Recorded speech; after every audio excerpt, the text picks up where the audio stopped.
మా latest videos కోసం మా ఈ తెలుగు న్యూస్ ఛానల్ సబ్స్క్రైబ్ చేసి గంట సింబల్ యాక్టివేట్ చేసుకోండి. రేపు బుధవారం సాయంత్రం 6-7 మధ్యలో తులసి మొక్క మొదట్లో ఇది పెట్టండి. చాలు, కోరినంత ధనం వచ్చి పడుతుంది. కష్టాలు పోయి, సమస్యలు పోయి, అష్ట ఐశ్వర్యాలు సిద్ధిస్తాయి. పట్టిందల్లా బంగారంలాగా మారిపోతుంది. ఎందుకంటే మన హిందూ ధర్మశాస్త్రాల్లో, పురాణాల్లో తులసి మొక్కకున్న ప్రాముఖ్యత అంతా ఇంతా కాదు. తులసి కేవలం ఒక మొక్క మాత్రమే కాదు, అది సాక్షాత్తు లక్ష్మీదేవి స్వరూపం.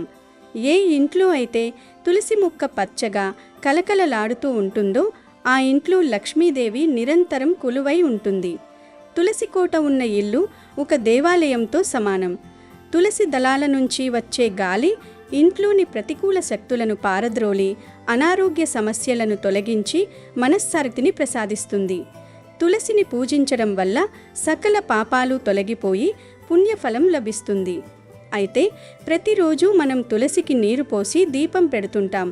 కానీ కొన్ని ప్రత్యేకమైన రోజుల్లో, ప్రత్యేకమైన సమయాల్లో చేసే చిన్న చిన్న పరిహారాలు మన జీవితాన్ని మలుపు తిప్పుతాయి. ముఖ్యంగా బుధవారం సాయంత్రం వేళ తులసి మొక్క వద్ద చేసే ఒక చిన్న పని వల్ల అద్భుతమైన ఫలితాలు ఉంటాయి. రేపు బుధవారం సాయంత్రం 6 గంటల నుంచి 7 గంటల మధ్యలో తులసి మొక్క మొదట్లో ఈ ఒక్క వస్తువును పెట్టండి. చాలు, మీ జీవితంలో కోరినంత ధనం వచ్చి పడుతుంది. ఆర్థిక ఇబ్బందులతో సతమతమవుతున్నవారు, అప్పుల బాధల్లో ఉన్నవారు, సంపాదన నిలకడగా లేనివారు ఈ పరిహారాన్ని తప్పక పాటించాలి. ఈ ఒక్క చిన్న పరిహారం వల్ల మీ కష్టాలన్నీ పటాపంచలైపోతాయి. ధన సమస్యలు తీరిపోయి మీరు వద్దన్నా సరే ధనం మీ ఇంటికి వెతుక్కుంటూ వస్తుంది. లక్ష్మీదేవి అనుగ్రహం మీకు సంపూర్ణంగా లభిస్తుంది. అష్ట ఐశ్వర్యాలు సిద్ధించి మీరు పట్టిందల్లా బంగారంలా మారుతుంది. మీ ఇంట్లో ఎప్పుడూ లేని విధంగా ఒక పాజిటివ్ ఎనర్జీ రావడం మీరు గమనిస్తారు. మరి ఇంతకీ ఈ బుధవారం రోజు తులసి మొక్క మొదట్లో ఏం పెట్టాలి, ఆ పరిహారం ఎలా చెయ్యాలి అనే విషయాన్ని ఇప్పుడు ఈ వీడియోలో వివరంగా తెలుసుకుందాం. ముందైతే ఒక పవిత్ర కథను విందాం. ఫ్రెండ్స్, ఈ పరిహారం గురించి తెలుసుకునే ముందు మీకొక చిన్న విన్నపం. ఈ వీడియో మీకు నచ్చినట్లయితే వెంటనే లైక్ చేయండి. అలాగే కింద ఉన్న కామెంట్ బాక్స్లో ఓం శ్రీ తులసీదేవ్యై నమః అని కామెంట్ చేయండి. ఒకనాడు సత్యభామ లక్ష్మీదేవి దగ్గరకు వెళ్ళి, అమ్మా, లోకంలో భార్యాభర్తలు ఎలా ఉండాలి? ఒక ఇంటిలో సిరి సంపదలు నిలవాలన్నా, భర్త ఆయురారోగ్యాలతో వర్ధిల్లాలన్నా భార్య నడుచుకోవాల్సిన తీరు ఎలాంటిది? భార్య భర్తను ఏ పేర్లతో పిలవాలి? ఏ పనులు చేస్తే దరిద్రం పట్టుకుంటుంది? స్త్రీ ధర్మం ఏమిటి అని ఎంతో భక్తి శ్రద్ధలతో అడిగింది. అప్పుడు ఆ చిరునవ్వులు చిందించే కమలవాసిని లక్ష్మీదేవి సత్యభామ వైపు ఎంతో వాత్సల్యంగా చూసి ఇలా చెప్పసాగింది. సత్యభామ, స్త్రీ అనగానే ఇంటికి మహాలక్ష్మి. ఆమె నడత, ఆమె మాట, ఆమె ప్రవర్తన మీదే ఆ ఇంటి అదృష్టం, భర్త ఆయుష్ ఆధారపడి ఉంటాయి. భర్తను ఎలా పడితే అలా పిలిచినా, కనీస గౌరవం ఇవ్వకపోయినా ఆ ఇంట నేను ఒక్క క్షణం కూడా నిలవలేను. నా స్థానంలో ఆ ఇంటికి దరిద్ర దేవతను పంపి నేను వెళ్ళిపోతాను. ఈ విషయానికి సంబంధించి పూర్వకాలంలో జరిగిన ఒక ఉదంతం చెబుతాను. ప్రతి స్త్రీ ఖచ్చితంగా తెలుసుకోవాల్సిన వృత్తాంతమిది. శ్రద్ధగా విను అంటూ లక్ష్మీదేవి ఒక చక్కటి కథను చెప్పడం ప్రారంభించింది. పూర్వం ఒక అందమైన పల్లెటూరు ఉండేది. ఆ ఊరి పేరు ధర్మపురం. పచ్చని పొలాలతో, పాడి ఆవులతో, పారుతున్న సెలయేళ్లతో సకల సమృద్ధిగా ఉండే ఆ ఊరిలో రామయ్య, సీతమ్మ అనే దంపతులు ఉండేవారు. వారు చూడముచ్చటైన జంట. వారిద్దరి మధ్య ఎంతో అనురాగం, ప్రేమ ఉండేవి. వారు ఎప్పుడూ ఎంతో అన్యోన్యంగా ఉండేవారు. సీతమ్మ తన భర్తను ప్రాణంగా ప్రేమించేది. భర్త ఏది చెబితే అది వినేది. అతనికి ఏనాడు ఎదురు చెప్పేది కాదు. భర్త కూడా తన భార్యను ఒక పువ్వులా చూసుకునేవాడు. ఆమె కంట కన్నీరు రాకుండా కంటికి రెప్పలా కాపాడుకునేవాడు. వారి ఇంట్లో ధనానికి ఏమాత్రం లోటు ఉండేది కాదు. అష్టైశ్వర్యాలతో తులతూగుతూ 10 మందికి అన్నం పెట్టేంత ఉన్నత స్థితిలో ఉండేవారు. ఉదయాన్నే లేచి ఇంటి ముందు పెద్ద ముగ్గు వేసి దేవుడి పూజలు చేసి ఇంటికి వచ్చిన అతిథులకు మర్యాదలు చేసేది సీతమ్మ. ఆమె తన భర్తను పిలిచే తీరు కూడా ఎంతో ముచ్చటగా, సంస్కారవంతంగా ఉండేది. ఏమండి, శ్రీవారు అంటూ ఎంతో మర్యాదగా భక్తిగా పిలిచేది. ఆమె నోటి నుండి ఎప్పుడూ ఒక పరుష పదం కానీ అమర్యాదకరమైన మాట కానీ వచ్చేది కాదు. భర్త పట్ల అపారమైన గౌరవంతో నడుచుకునేది. వారి అన్యోన్యతను చూసి ఊరి జనం అంతా మురిసిపోయేవారు. చూడండి, ఆ సీతారాముల్లా ఎలా ఉన్నారో రామయ్య సీతమ్మ, ఆ దంపతుల అనురాగానికి దిష్టి తీయాలి అని ఊరంతా కథలు కథలుగా చెప్పుకుంటూ ఉండేవారు. కానీ లోకంలో అందరూ మంచివాళ్లు ఉండరు కదా. ఎదుటివారి ఎదుగుదలను, సంతోషాన్ని చూసి ఓర్వలేని వారు ఎక్కడైనా ఉంటారు. అలాగే వారి ఇంటి పక్కన ఒక ముసలావిడ ఉండేది. ఆమె పేరు కాంతమ్మ. ఒంటరిగా ఉండే కాంతమ్మకి రామయ్య సీతమ్మల సంతోషం చూస్తుంటే కడుపులో మంటగా ఉండేది. వారి ఇంటికి వస్తున్న ఆస్తులు, వారి మధ్య ఉన్న ప్రేమ, వారు వేసుకునే పట్టుబట్టలు, నగలు, వారి ఇంటి వైభవం చూసి లోపల లోపల తీవ్రంగా కుళ్ళిపోయేది. వీళ్ళు ఎప్పుడూ ఇలాగే సంతోషంగా ఉంటారా? వీళ్ళకి కష్టాలు రావా? వీళ్ళ మధ్య ఏదో ఒక రకంగా చిచ్చు పెట్టాలి, వీరు సర్వనాశనమైపోవడం నేను కళ్ళారా చూడాలి అని ఎప్పుడూ తన మనసులో దయ్యంలాగా ఆలోచిస్తూ ఉండేది. కానీ పైకి మాత్రం చాలా మంచిదానిలాగా, అమాయకురాలిలా నటించేది. వారి ఇంటికి వచ్చి, ఏమే సీతమ్మ, బాగున్నావా తల్లి? మీ ఆయన నీకు ఎన్ని నగలు చేయించాలే? అబ్బో, మీ అదృష్టమే అదృష్టం, మీలాంటి అదృష్టవంతురాలిని నేను ఎక్కడా చూడలేదు అంటూ తీయటి మాటలు మాట్లాడుతూ లోపల మాత్రం విషం చిమ్ముతూ ఉండేది. అమాయకురాలైన సీతమ్మ ఆ ముసలావిడ కపట నాటకాన్ని పసిగట్టలేకపోయింది. పెద్దవిద కదా, మనమీద ప్రేమతోనే మాట్లాడుతోంది అని భ్రమపడింది. కాంతమ్మ ప్రతిరోజు ఏదో ఒక నెపంతో సీతమ్మ దగ్గరకు వచ్చి కాలక్షేపం చేస్తూ సీతమ్మ మనసులోకి ఎలాగైనా విషం ఎక్కించాలని సరైన సమయం కోసం ఎంతో ఓపికగా ఎదురుచూస్తూ ఉంది. ఒకరోజు రామయ్య పొరుగురికి ఏదో వ్యాపారం పని మీద ఉదయాన్నే వెళ్లారు. ఇంట్లో సీతమ్మ ఒంటరిగా ఉంది. ఇదే సరైన అదను అని భావించిన కాంతమ్మ నెమ్మదిగా నడుచుకుంటూ సీతమ్మ దగ్గరకు వచ్చింది. వచ్చి రాగానే పెద్దగా నిట్టూరుస్తూ ఏదో లోక కళ్యాణానికి సంబంధించిన పెద్ద రహస్యం చెప్పబోతున్నట్లుగా నటించింది. సీతమ్మ, నీ మీద నాకు ఎంత ప్రేమో నీకు తెలియదమ్మా.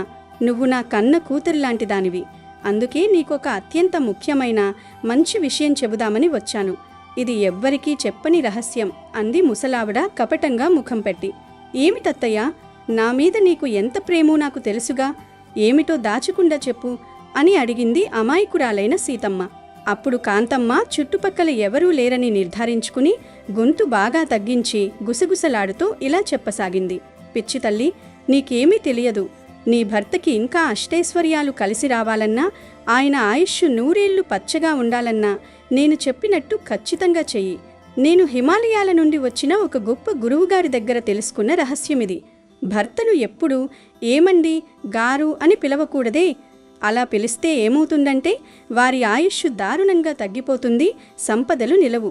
భర్తను ఎప్పుడూ ఒక 2 పేర్లతో పిలిస్తే ధనం ఇంకా బాగా కలిసి వస్తుంది తెలుసా?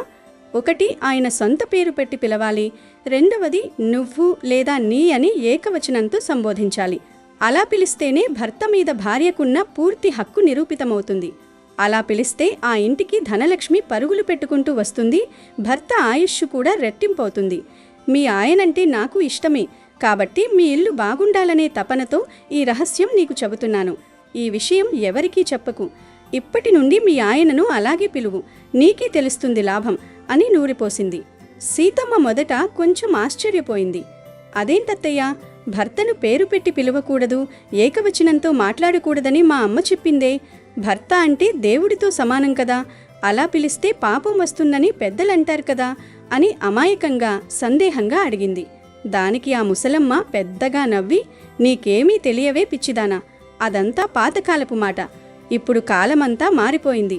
భర్తను ఎంత చనువుగా పేరు పెట్టి నువ్వు అని పిలిస్తే అంత అదృష్టం. నీకు నీ భర్త బాగుండటం ఇష్టం లేదా? ఆయన నిండు 100 ఏళ్లు బతకడం ఇష్టం లేదా? నేను చెప్పినట్టు చెయ్యి, మీ సిరి సంపదలు ఎలా పెరుగుతాయో, మీ ఇల్లు ఎంత సుభిక్షంగా మారుతుందో నీకే కళ్ళారా తెలుస్తుంది అని గట్టిగా నమ్మకంగా చెప్పింది. ముసలావిడ మాటలు పూర్తిగా నమ్మిన సీతమ్మ తన భర్త క్షేమం కోసమే, ఆయన ఆయుష్ పెరగడానికే కదా చెబుతోంది అనుకుని ఆ 2 విధాలుగా, అంటే పేరు పెట్టి పిలవడం మరియు నువ్వు అని ఏకవచనంతో పిలవాలని తన మనసులో గట్టిగా నిశ్చయించుకుంది. సాయంత్రం రామయ్య అలసిపోయి ఇంటికి వచ్చాడు. పగలంతా కష్టపడి వచ్చిన భర్తను చూసి ఎదురు వెళ్లిన సీతమ్మ ముసలావిడ చెప్పిన మాటలు వెంటనే అమలు చేయాలని గుర్తు తెచ్చుకుంది. వెంటనే ముందుకు వెళ్ళి, ఏమోయ్ రామయ్య, ఇలా రా, నీకు నీళ్ళిస్తాను, నువ్వు కాళ్ళు కడుక్కుని భోజనానికి రా అనంది. ఆ మాటలు వినగానే రామయ్యకు ఒక్క క్షణం పాటు నోట మాట రాలేదు. తన భార్య ఎప్పుడూ తనను పేరు పెట్టి పిలవలేదు, నువ్వు అని ఏకవచనంతో అసలే మాట్లాడలేదు. ఏవండి అని ఎంతో గౌరవంగా మృదువుగా పిలిచే సీతమ్మ నోట ఈ మాటలేంటి అని విస్తుపోయాడు. ఏమిటి సీత, ఎప్పుడూ లేనిది ఈరోజు నన్ను కొత్తగా పేరు పెట్టి పిలుస్తున్నావు, నువ్వు అంటున్నావు, అసలు ఎందుకిలా ఎప్పటిలా ఏమండి అని కాకుండా మార్చి పిలుస్తున్నావు అని సూటిగా అడిగాడు. సీతమ్మ లోపల కొంచెం తడబడినప్పటికీ ముసలావిడ మాటలు గుర్తుకు వచ్చి, అదేమీ లేదండి, అయినా భర్త భార్యను ప్రేమతో పేరు పెడితే తప్పేంటి, నువ్వు అని పిలిస్తే ఏమవుతుంది, నాకీరోజు అలాగే పిలవాలనిపించింది, పిలిచాను అని బుకాయించింది. రామయ్య తన భార్యను ప్రాణంగా ప్రేమిస్తాడు కాబట్టి సరేలే, ఏదో ముచ్చటపడి చనువుగా పిలుస్తోందిలే అని పెద్దగా పట్టించుకోలేదు. తరువాత చూద్దాంలే అని ఆ విషయాన్ని అక్కడితో వదిలేశాడు. కానీ సీతమ్మ అక్కడితో ఆగలేదు. ప్రతిరోజు పదే పదే అలాగే పిలవడం ప్రారంభించింది. రామయ్యను తన పేరు పెట్టి పిలవడం, ప్రతి చిన్నదానికి నువ్వు, నీ, రా, పో అంటూ ఏకవచనంతో కనీసం మర్యాద లేకుండా మాట్లాడడం మొదలుపెట్టింది. భర్తను ఆ విధంగా అమర్యాదగా పిలవడం వల్ల ఆ ఇంట్లో నెమ్మదిగా పరిస్థితులు మారడం మొదలయ్యాయి. దరిద్రం మెల్లగా అడుగుపెట్టడం ప్రారంభించింది.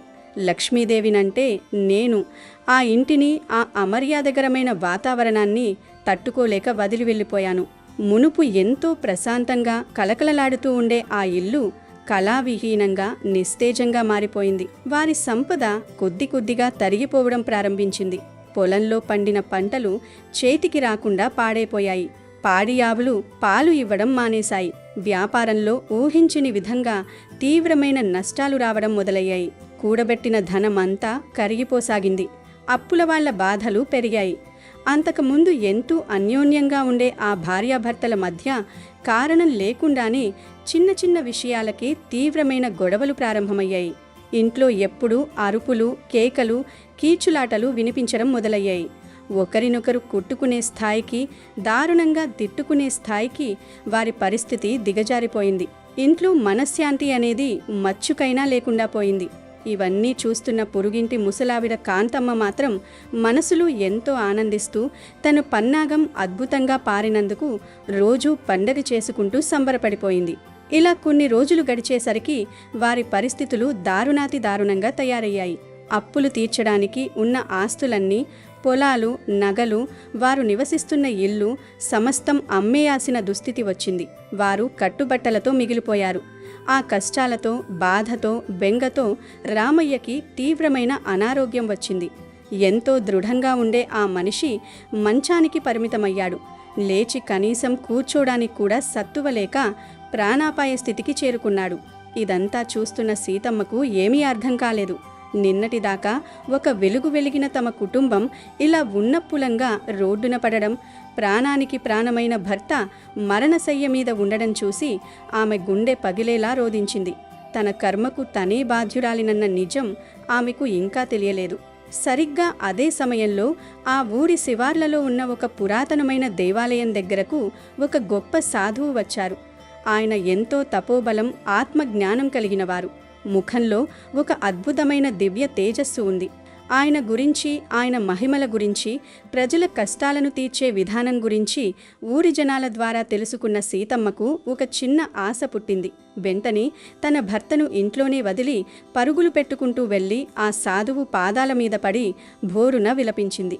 తన కష్టాలన్నీ ఆయనకు ఏకరువు పెట్టింది. మహాత్మా, నాకెందుకీ కర్మ పట్టింది? నా భర్తను నేను నా ప్రాణం కంటే ఎక్కువగా ప్రేమిస్తాను. ఎప్పుడూ మేమిద్దరం ఎంతో అన్యోన్యంగా కలిసిమెలిసి ఉండేవాళ్ళం. మాకు ధనానికి లోటనేదే కరువు కాదు.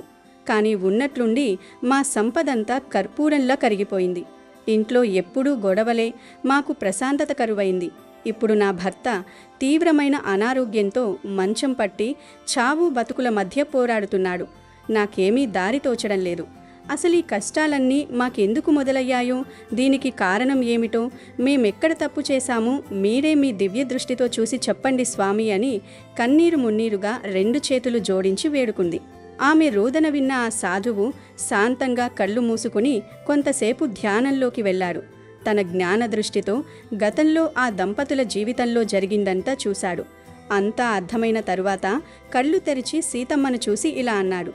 అమ్మా, నీ కష్టాలకు కారణం ఎక్కడో లేదు, నీలోనే ఉంది. నీ ఇంటి పక్కన ఉన్న ఒక మహిళ నీ భర్తను 2 విధాలుగా పిలవమని చెప్పింది కదా. ఆ రోజు నువ్వు ఆమె మాటలు గుడ్డిగా నమ్మి నీ భర్తను అలా పిలవడం వల్లే మీ ఇంటి నుండి మహాలక్ష్మి వెళ్ళిపోయింది. మీ సంపదలన్నీ నాశనమయ్యాయి. నీ భర్త ఆయుష్ కూడా ఏకంగా తగ్గిపోయి ఆ మరణశయ్య మీదకు చేరాడు అని ఖచ్చితంగా చెప్పాడు.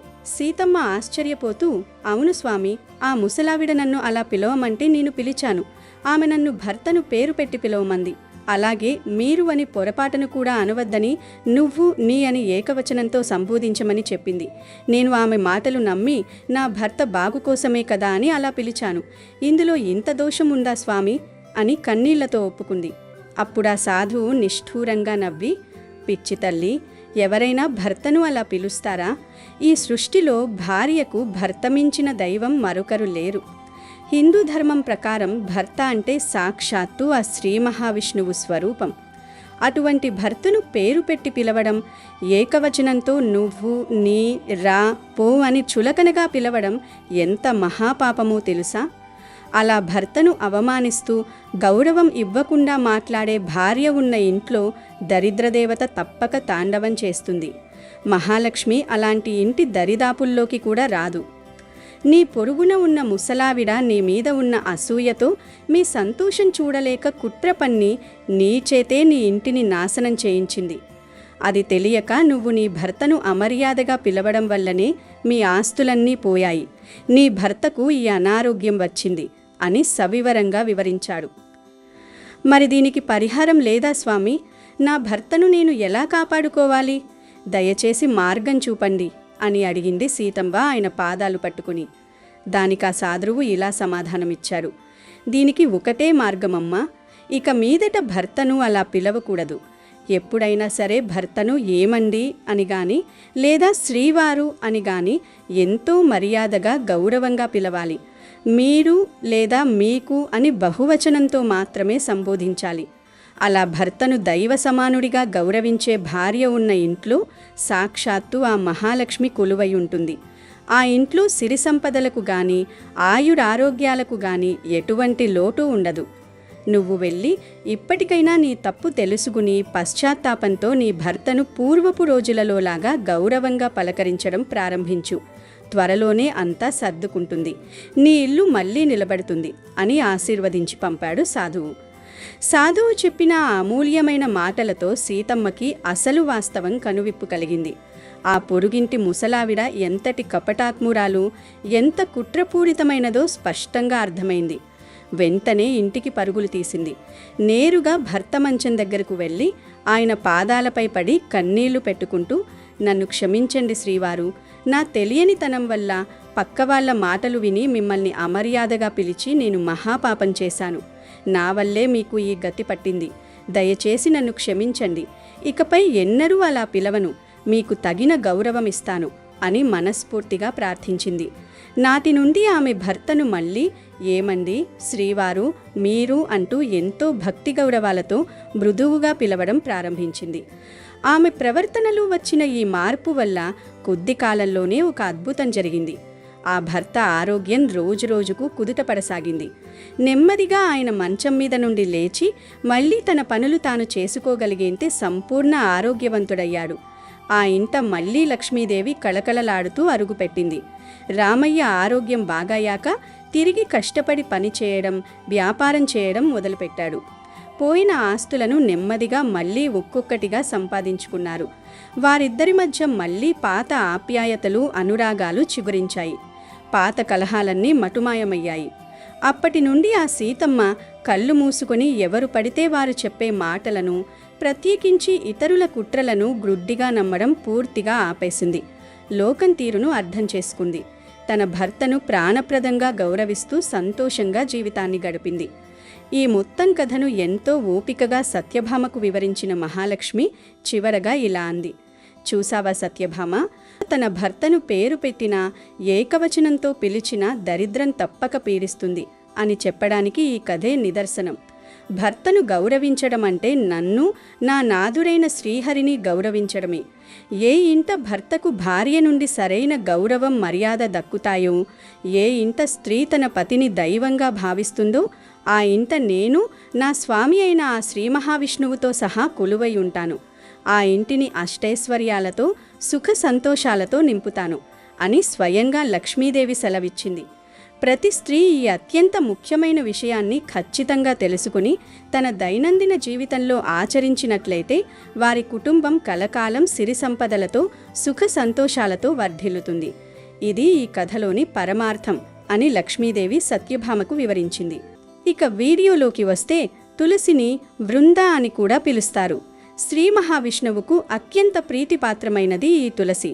ఎక్కడైతే తులసి ఉంటుందో అక్కడ విష్ణుమూర్తి లక్ష్మీమేటుడై ఉంటాడు. బుధవారం రోజు బుధగ్రహానికి మరియు విష్ణుమూర్తికి ఎంతో ప్రీతికరమైన రోజు. ఈ రోజున సాయంత్రం వేళలో అంటే ప్రదోష సమయంలో చేసే పరిహారాలకు ఫలితం చాలా త్వరగా లభిస్తుంది.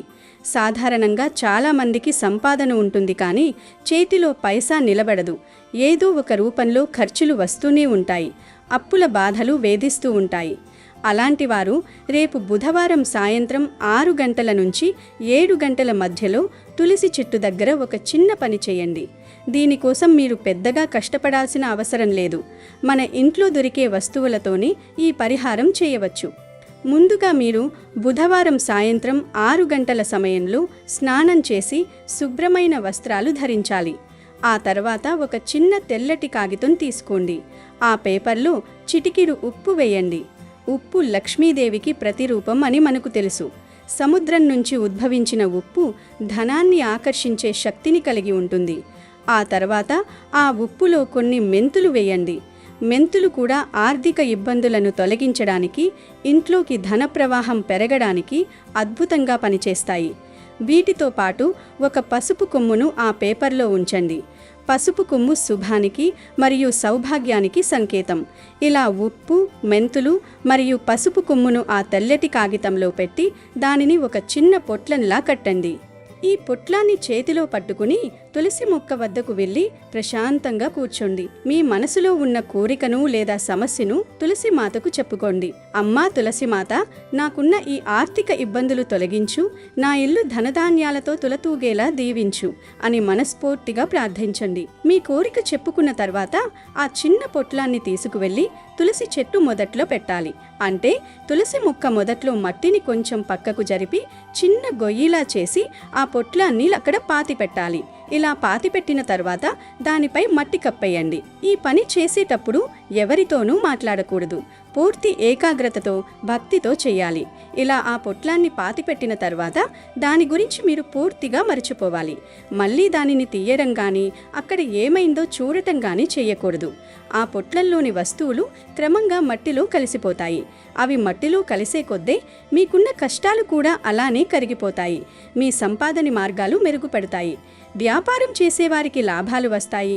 ఉద్యోగస్తులకు ప్రమోషన్లు లేదా ఆదాయం పెరిగే అవకాశాలు ఉంటాయి. ఎక్కడో ఆగిపోయిన డబ్బు కూడా మీ చేతికి అందుతుంది. అసలు ఆశ్చర్యకరమైన విషయం ఏమిటంటే, ఈ పరిహారం చేసిన కొద్ది రోజుల్లోనే మీ ఆర్థిక స్థితిలో మార్పు రావడం మీరు స్వయంగా గమనిస్తారు. తులసి మొక్క వద్ద మనం చేసే ఏ చిన్న సేవ అయినా వృధా పోదు. ముఖ్యంగా ఈ బుధవారం సాయంత్రం వేళ ఈ ఉప్పు, మెంతులు, పసుపు కొమ్ము పరిహారం చేయడం వల్ల లక్ష్మీదేవి కటాక్షం ఖచ్చితంగా లభిస్తుంది. మన పురాణాల ప్రకారం పసుపు విఘ్నేశ్వరుడికి, ఉప్పు లక్ష్మీదేవికి, మెంతులు కుబేరుడికి సంకేతాలుగా భావిస్తారు. ఈ మూడింటిని కలిపి తులసి చెట్టు చెంత ఉంచడం అంటే ఆ దేవతలందరినీ మీ ఇంటికి ఆహ్వానించడమే. ధనలాభం కలగడమే కాకుండా ఇంట్లో ఉన్న నెగిటివ్ ఎనర్జీ పోయి సుఖశాంతులు నెలకొంటాయి. ఆ పొట్లంలోని వస్తువులు మట్టిలో కలిసిపోతాయి. కాబట్టి దాని గురించి మీరు ఎటువంటి ఆందోళన చెందాల్సిన అవసరం లేదు. ఎంతో శక్తివంతమైన ఈ చిన్న పరిహారాన్ని నమ్మకంతో చేయండి. ఫలితం తప్పకుండా ఉంటుంది. మీకున్న ఎటువంటి కష్టాలైనా తీరిపోయి అదృష్టం మిమ్మల్ని వరిస్తుంది. అమెజాన్లో బెస్ట్ డిస్కౌంట్స్ కోసం వీడియో డిస్క్రిప్షన్లో లింకు ఉంది, చూడండి. అలాగే మా టెలిగ్రామ్ ఛానల్ సబ్స్క్రైబ్ చేసుకోండి.